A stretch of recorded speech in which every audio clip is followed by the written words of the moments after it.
Assalamualaikum warahmatullahi wabarakatuh. Salam sejahtera bagi kita semua. Hai, apa kabar?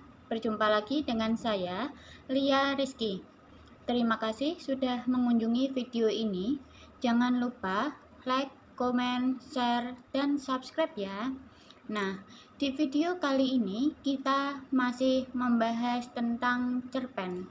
Nah, sebelumnya kita sudah pernah membahas apa itu cerpen, kemudian apa itu cirinya, dan apa juga nilai yang ada di dalam cerpen. Nah, cerpen merupakan cerita pendek yang hanya berfokus pada satu tokoh saja. Ingat ya, cerpen itu hanya berfokus pada satu tokoh saja. Selanjutnya, kita akan membahas tentang mengidentifikasi struktur teks cerpen. Nah, struktur teks cerpen adalah berbagai tahapan yang mengisi suatu cerita atau narasi dalam cerpen. Sama halnya dengan teks-teks yang lain, teks cerpen juga memiliki struktur. Jadi, struktur cerpen pada intinya adalah struktur yang karenanya struktur teks cerpen sangat mirip dengan struktur teks naratif atau narasi. Jika kita menggunakan perspektif unsur intrinsik yang membentuk cerpen, struktur ini terdapat dalam alur. Nah, struktur teks cerpen itu ada 6. Yang pertama, abstraksi. Yang kedua, orientasi atau pengenalan situasi cerita. Yang ketiga, komplikasi. Yang keempat, evaluasi. Yang kelima, resolusi. Dan yang keenam, kode. Selanjutnya adalah penjelasan lengkap mengenai masing-masing bagian struktur teks cerpen. Yang pertama, abstraksi. Abstraksi adalah memberikan gambaran awal atau intisari cerita yang ingin disampaikan oleh penulis. Dalam tahap ini, ide awal penulis biasanya dimunculkan, namun belum ada awal yang benar-benar konkret. Penjelasan struktur teks cerpen yang kedua adalah orientasi atau pengenalan situasi cerita. Orientasi adalah memperkenalkan tokoh dan latar dalam cerpen. Latar yang dimaksud dapat berupa waktu, suasana, atau kondisi, dan juga tempat. Bagian ini memperkenalkan setting atau latar cerita baik dalam segi waktu, tempat, maupun peristiwa. Orientasi juga dapat mulai memperkenalkan tokoh, menata berbagai adegan, dan menjelaskan hubungan antar tokoh. Selanjutnya, penjelasan struktur teks cerpen yang ketiga, komplikasi. Komplikasi adalah menyusun peristiwa yang dihubungkan dengan sebab akibat. Di tahap ini, penulis memiliki tugas untuk menjaga karakter dan tokoh untuk tetap menarik minat pembaca melalui penggambaran konflik yang ada.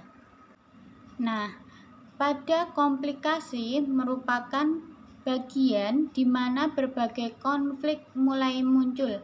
Konflik dapat berupa masalah, pertentangan, atau kesukaran-kesukaran bagi tokoh utama mulai diperlihatkan. Bagian ini menjelaskan bagaimana sebab akibat konflik yang terjadi antar tokoh. Biasanya, komplikasi juga mulai membentuk, mengubah, atau memperlihatkan karakter tokoh yang sebenarnya pula. Jika dalam bagian orientasi tokoh tidak benar-benar keluar wataknya. Selanjutnya, penjelasan teks cerpen yang keempat, yaitu evaluasi. Evaluasi adalah memaparkan perjalanan konflik menuju klimaks untuk selanjutnya ditemukan pelariannya. Nah, konflik atau berbagai masalah lain yang telah memuncak mulai mendapatkan pencerahan untuk jalan penyelesaiannya. Evaluasi adalah tahap ketika konflik bisa jadi diselesaikan atau justru benar-benar berhasil menghentikan keinginan atau tujuan tokoh utama. Selanjutnya, penjelasan struktur teks cerpen yang kelima, yaitu resolusi. Resolusi adalah konflik sudah bertemu dengan peleraiannya dengan cara penulis mengungkapkan solusi dari cerita yang telah dibangun. Pada bagian ini berisi penjelasan maupun penilaian akhir cerita mengenai sikap ataupun berbagai nasib yang dialami oleh tokoh setelah mengalami peristiwa puncak sebelumnya. Bagian ini adalah akhir dari konflik atau penyelesaiannya secara utuh. Pada bagian ini juga sering dilakukan pernyataan terhadap kondisi akhir yang dialami oleh tokoh protagonis atau tokoh utama. Penjelasan struktur teks cerpen yang terakhir atau yang keenam, yaitu koda. Koda adalah bagian akhir untuk penulis mengungkapkan nilai-nilai atau pesan yang ingin disampaikan pada cerpennya. Nah, koda adalah penutup atau akhir dari seluruh isi cerita. Koda dapat berisi kesimpulan dari seluruh cerita, seperti interpretasi penulis mengenai kisah yang disampaikan. Tidak semua cerita memiliki koda, terutama karya-karya sastra serius yang bersifat tidak ingin menggurui dan ingin pembaca yang menyimpulkan sendiri berbagai pesan dan amanat yang terdapat dalam sebuah karya. Nah, penjelasan berbagai bagian struktur cerpen di atas seakan membuat suatu cerpen harus berjalan secara linier, mulai dari pengenalan konflik, muncul konflik, hingga penyelesaiannya secara berurutan. Namun, sebetulnya hal itu tidak harus selalu terjadi. Bisa jadi, suatu cerita justru dimulai dengan puncak konfliknya terlebih dahulu. Misalnya, cerita misteri atau detektif cenderung memulai ceritanya dari komplikasi atau puncak konfliknya terlebih dahulu.